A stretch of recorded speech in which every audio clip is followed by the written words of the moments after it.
You'll want to stay clear of this charging Rhino. Here's your look at the new NECA toys, the Aliens Rhino Alien.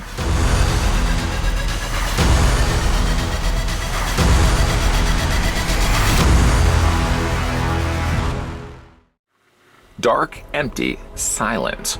This is deep space, and vicious aliens are attacking. One force has the guns and the guts to face these ugly monsters. Send in the heavy metal, send in the Space Marines.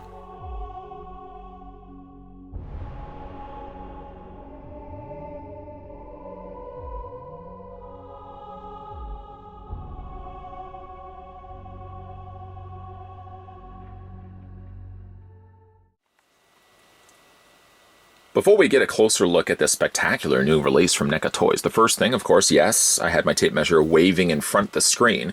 First thing we're going to do is figure out how big this is.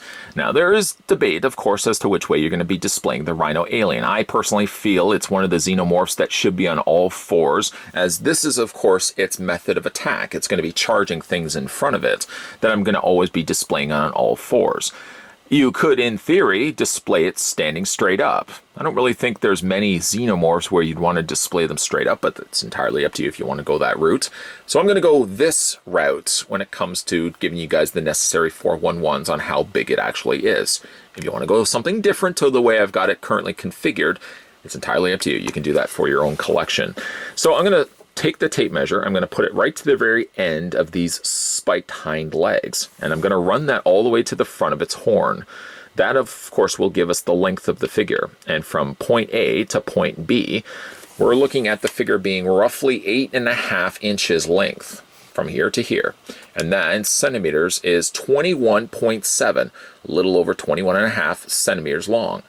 Switching that back to where we started from, then we're going to go ahead and take it to the highest point on the figure, again, based on the configuration I've currently got it right now. I can either go the tail, which seems like it's one of the highest points, or I can go the tubing. I think I'm going to go to the tail. It seems like it's one of the highest points. Stopping it right there.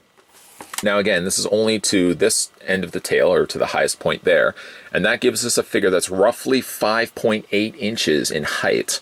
And that in centimeters is 14.8, so 14, a little over 14.5 centimeters tall. Aliens don't tend to come with many in the way of accessories. Rhino Alien is no exception. The thing that is strange, though, about it is based on what I feel is a character that should always be on all fours. I'm surprised that NECA didn't incorporate a clear display stand that could have helped support and cradle the weight of the figure. We have gotten ones in the past with the dog alien, for example, and we had also gotten ones with the alien queen.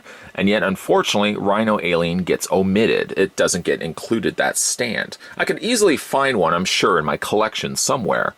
But I feel like it should have probably come with a clear display stand. I say clear because it probably would be the less thing that you'd see the most. I mean, if they could easily have gone black as well, or a different colored display stand. But clear usually is the route that they go. Again, why I go that route of saying that they should have included one is if you look at the figure currently, I don't have issues, knock on wood, with joints. The wrists, the elbows, and the back hind legs, even the knees, all things that could be problems down the road, knock on wood, so far are still generally quite tight. And I'm holding the figure with little ease, actually. I mean, he's standing perfectly fine the way that he is. That's right now. Months from now, perhaps a year from now, I'm wondering if the weight of having the figure always being suspended off the ground is going to start wreaking havoc on, like, the wrists, the elbows, the knees, for example, the hind legs, or perhaps the back of the ankles. I'm wondering if those are all going to start developing looseness. Even if it starts occurring, for example, in the wrists, you may start seeing your Rhino Alien starting to lean forward and maybe eventually hitting the floor. So again, what I probably will do, and I would recommend that you do as well if you happen to pick up this figure for yourself, find, if you can, something to help cradle the weight. Even if you put it like right in the middle section, just beyond the point of this really neat sculpted rib cage, put it like right there and help cradle and support the weight. Just enough, again, to keep it upright and take some of that weight off of these wrists. I think the wrists are probably going to be the thing that gets affected first. That may not necessarily be the case. I want to stress the fact it may not occur to you, but it may be something that you want to just kind of consider because, again, you don't want these to start developing looseness. That being said, he does technically have one accessory going for him, and that is a removable dome. The dome is a translucent, almost yellow, it kind of looks like the thorax of a bee or like a cockroach. It's slightly translucent. You can see my finger running behind it, and it actually just fits over top of its head. But before we put it back on top of its head, I just want to show you the detailing done to this really neat looking Rhino alien. The neat thing about it, though, I wanted to go the route of calling it cool, and cool probably isn't the best way to describe it. What you're getting is hot red volcanic colors incorporated to the plastic of the figure. It's really, really neat the way that they've done it. But what the dome does serve is, obviously, it's going to cover over top of it. There's a hole in the back right there, and it fits over top of this back spike. It's the only thing that really keeps the dome in place. And a lot of times, if you are moving the figure, you may find this falling off. It could have been attached a little bit more stably, at least stable-wise, but at least it does have the hole working in its credits. So at least if you attach it to the back there, there's enough there to kind of keep this from falling off, as opposed to if they just simply had the dome over top of the head. I feel like that would fall off much too frequently. It's got some interesting little cracks too, things that you don't really start seeing until you've got light hitting it from certain angles. I like the fact that it's got these little cracks on the other side. It's got some nice airbrushing of darker color kind of around the outer area of the dome as well. I mean, again, for me, I'm probably going to be displaying it with the dome. I think it finishes things off nicely.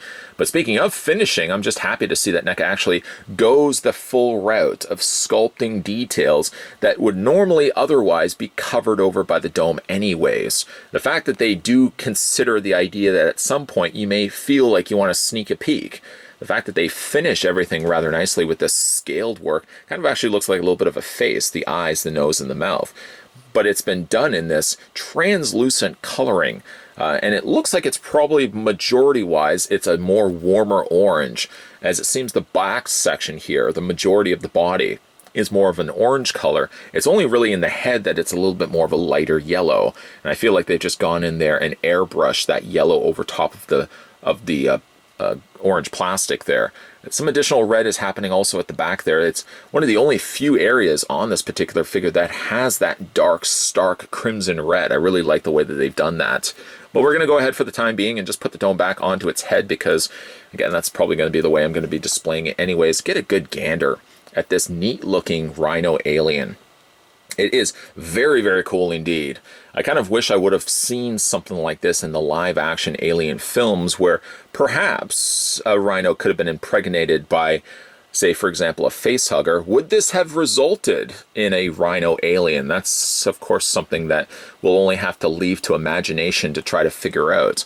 Certainly the calling card is the fact that it has this giant horn that has so much sculpting to it. Look at all of that. I mean, they could have easily just given us a straight-out horn, stamped and finished it off and said, you know what, there's your Rhino alien. But the fact that they would actually put as much detail to the horn as they did for the rest of the body is super cool indeed.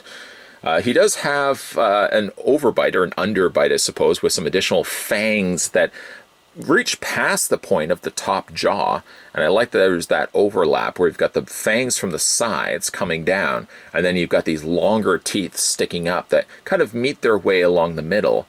This does open and close. It does serve as the articulation as well to the mouth, and like with other aliens, sometimes it's a little harder to get in there, but he does have also a removable, quite a lengthy inner jaw inside. There's no articulation happening here, but it does have some nice detailing done to it. And it almost actually starts getting a little bit more of a brownish sort of gray coloring, whereas the majority of the figure is kind of kept to, I really even can't say it's kept to one color scheme, because when you look at things on it, the torso isn't the same color as the arms. The arms aren't the same color as the head. They share similar family of colors, but they're very different from one another. Just slide that back in place. We'll close up shop like so. It does have some articulation as well, which is good. So if you do want to have the head slightly more hinged back, obviously for the charge, you can pull that off as well.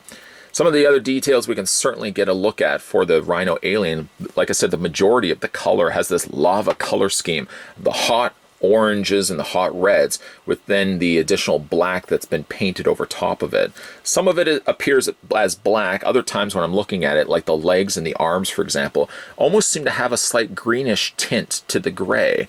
That also carries its way all the way down the arms into the hands section as well, which the Rhino alien has the elongated fingers, the two in the middle, and then of course the thumb. And I keep wanting to kind of describe it like human hands. I mean, obviously they're not human hands, but very nicely detailed. The fact that you got these longer ones in the middle, sort of to help support and keep the Rhino alien upright while it's charging. One thing that's interesting about this one, too, is it doesn't actually have a tail. It does have a tail, but not certainly a conventional xenomorph tail, which obviously would be longer, and in the case of a NECA release, would be wire-framed. The Rhino alien is one of the few aliens that actually just has this short, sort of spiky stump being represented as its tail. It's made up of a softer, slightly softer plastic. But it's got some nice detailing done. Like, if you look at the top of it, this is the thing that really I adore about this particular figure. You can obviously see the coloring of plastic that they decide to go with. Primarily, again, it's this translucent orange. But sort of like lava, this is the hot center. And then it's just the edges. The edges of the legs, the edges of the feet, the edges of the shoulders, and the arms, of course, that get that dark charcoal black. It's really neat the way that they've done that. And again, all it really involved them to do was already sculpt just an incredible looking piece to start off with, but just only to color the edged areas. Like, for example, the spines. These aren't quite spines, but it kind of actually looks a little bit like hands a bit, the thumb and two fingers. That's been done in a nice shiny black paint. And that's the case on both sides here. I mean, this is certainly one of those figures I could spend a lot of time looking at, and equally so, I'm sure I could spend a lot of time talking about. But that would probably equal a review that's probably about 30 to 35 minutes. And I know you guys have places and people you want to go and see. He does have longer hind legs. These are articulated, but sort of the way that they've designed the figure, sure, yes, you can extend the legs straight if you wanted to, but it does have, for example, an automatic bend that they've attached in place by this piece right here. So even if you wanted to have the legs standing straight, you can only really pull the look off by having the legs to this point being straight. You would still run into the same problem of having the legs bent right here on the back hind leg, for example. So even though, yes, you in theory could display it standing straight, one thing that you would result in doing, though, is when you are standing it straight, you can see there, the feet will always be bent back. There's no way around that. You can't fix that. Some nice silver work also done to the fingers that we looked at before. Also gets shared on the back of the feet there as well. Again, a lot of times when you are moving the figure, the dome may pop off, but you can just easily put that back in place. Let's have a look at the Rhino's articulation. For the head, for example, the head rotates back and forth. You can hinge it up and down. There goes the dome again. Back and forth on the head. And like I said, you can rock it back and forth as well. The torso is also on a ball joint, a nice generous ball joint that you can rotate back and forth this way. You can also hinge it up and down. There's still a fair amount going for it. I mean, really, for the fact that this figure is as detailed as it is, and it still, additionally to that, has articulation as much as it does, is, again, all the more reasoning why I'm glad when we see figures like this, that we're getting them now, and not years ago. Years ago, or decades ago, when NECA was releasing figures, they would have been certainly a little bit more limited on articulation. The blessing of getting these figures now is the fact that you can get them in a little bit more posable options. Again, when it comes to the Rhino alien as well, you're probably not going to be doing some crazy dynamic poses for him, but the fact that you can is still always a nice touch.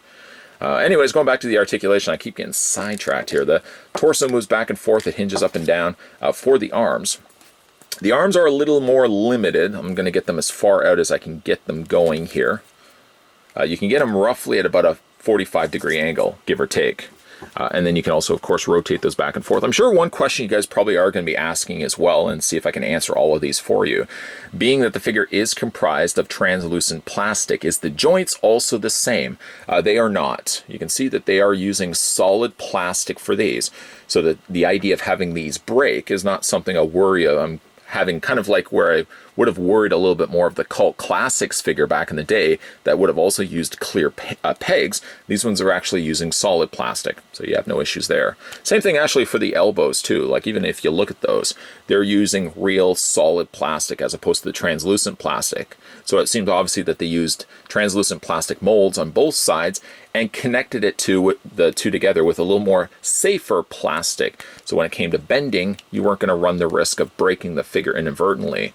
Anyways, the arms do rotate back and forth. They do have a double hinge in the elbow.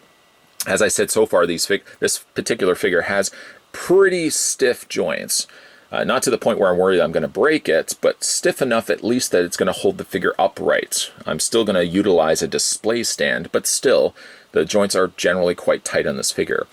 The front forward hands do have a hinge back and forth. I've sort of been doing that while I've been talking away, and they rotate all the way around, and then he does have articulation on those front two fingers as well. For the back hind legs, the legs move forward and back. They do also hinge in and out. There's a peg hinge joint right there. It does have a double hinge on the knee, and then it does have articulation on only the back foot. There is no articulation happening on the back heel, if you will, or the back of the hind leg. There is no articulation there. And as I said, it does connect it right in the middle area here with some additional molding. So you really can't display it standing completely straight. But again, I don't know why you would really want to. The design and the purpose of the Rhino alien is to charge into battle. And NECA sort of has sculpted the figure with the intent that you're going to be doing that. It's a really neat looking figure. The only thing I would say as well, going back, I know, about a talking point I had mentioned at the beginning of this review, is that this one really does need to use a display stand. It's one of which I'm going to do right after this review because I'm looking forward to putting this one on display. But I'm really surprised that NECA didn't include a display stand. I can certainly come by one because I've collected enough of these in my day. But if you are looking to display this figure on your shelf, I would probably advise that you source out one just again to offset the weight because it's always going to be sitting on those four legs of its. Now, NECA has handled your traditional xenomorphs and your traditional Yautjas or predators, and I'm sure that's never going to change. But I have to admit, truthfully, a little giddy when it comes to a new release of a Kenner-inspired figure. And you gotta feel that NECA feels the exact same way as well. It allows them the opportunity to get a little bit more creative with their designs, not having to follow always that same format of what a traditional xenomorph should look like. Gone are the colors, gone are those traditional designs, in favor of something crazy when you get a character like the Rhino alien. These are based, of course, on the original Kenner figures of yesteryear, which had each unique different characteristics, generally based on an animal or creature. And then along with that, they had their own signature gimmick. The gimmicks, of course, are gone, but in favor, you get an upgraded sculpt, better paint, and of course, much needed articulation with the newest stuff that NECA was releasing. And I have to say that this might be my favorite of the Kenner-inspired figures. I feel like I always say that every time we look at a new Kenner-themed NECA alien or predator. I always say, like, this is the one I kind of like the most. But I feel like there's going to be hard-pressed an opportunity to top what they've designed here with Rhino. I like the volcanic colors of his color scheme, being that primarily translucent orange plastic, and then airbrushed around it, that dark lava-colored black, dark greens, and grays that make up the majority of its body. The head sculpt is fantastic. The dome does fall off periodically. Luckily, though, they did put a hole on it so that it does fit around the back horn, so that's smart the way that they've done that. There's nothing really I would have changed to this figure short of maybe including a display stand. I feel like NECA should get to the rule of thumb that if any alien has to be on all fours, like a dog alien or a queen, for example, that has to hold a lot of its weight, it should automatically come with a clear neck.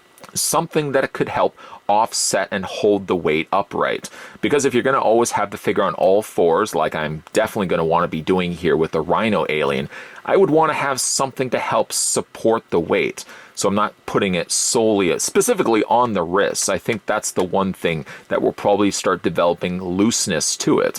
So for me, at least, I'm going to go to my old collection of stuff and see if I can pull out an adjustable, it doesn't even have to be adjustable neck, just a clear neck that I'm going to help brace underneath in the torso area, just again to kind of hold and suspend the weight so it's not simply just sitting on the arms and the legs. Short of the stand missing, this is a must-have if you ask me, figure to be picking up, especially like myself if you've collected the old Kenner figures of those yesteryears, or even if you started collecting them recently. These are great designs, thinking outside the box, giving us something we would normally not expect to see in a traditional xenomorph, and all the more reasoning why I love this line so much. What do you guys think of the new Aliens Rhino alien? Let me know down below in the comments section whether you managed to pick up this one for yourself or based on this review and this review alone. I'd also like to send a big thank you to the folks over at NECA who were nice enough to make this review possible. If you guys want to check out more from NECA, you might want to check out their website and various social media outlets like Facebook and Twitter. It's always a good place to find out upcoming new releases. A lot of times they do releases on like Wednesdays, for example, or like there always is big announcements for upcoming figures. So your best bet is follow them along on places like Facebook and Twitter so you can kind of get the VIP in the know idea of some of the stuff that they've got coming through the pipeline. Also, if you are new to this channel, make sure you hit that subscribe button down below, turn the bell notification on, and stay tuned because there's going to be a lot of videos coming your way. As always, guys, thanks for watching. I'll see you guys next time.